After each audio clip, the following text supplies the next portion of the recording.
Hazrat Husayn roziyallohu ta'ala anhu در مقابل یزیدga به خاطر ظلم یهود uchun muqobilaga to'xtab edi. به خاطر آزادی ملت uchun to'xtagan edi. به خاطر حریم شخصی جناب حضرت رسول الله صلی الله علیه وسلم dinidan va islom nomus akbaridan difo qilishlik uchun to'xtagan edilar va natijatan bu kishi nima bo'ladi? Shahid bo'ladi.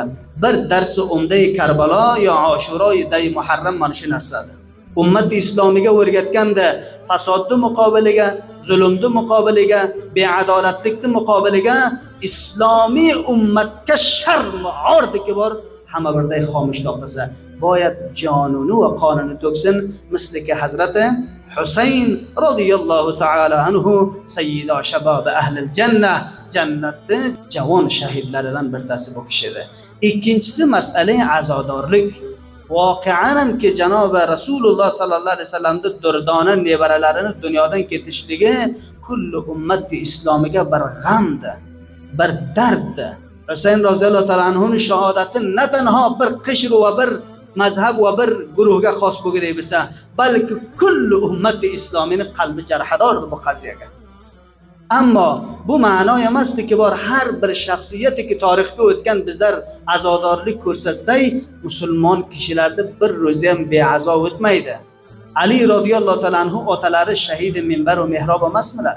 Hazrat Umar Faruq radhiyallohu ta'ala anhu de shaxsiyat shahid bo'lganlari yo'qmi? Badanlarida zaxm qilmoq, boshlariga shalloq bilan urmoq, zanjirlar bilan urmoq va ayni hol bayroqlarni ko'tarmoq va hayvoni bechorani har tarafidan nayzalarni urib va buni qon qilib past jamoatlarni ichiga keltirmoq, labbayka labbaykalar aytmoq, mon bu ahli sunnatni oldiga joygosi yo'qdi.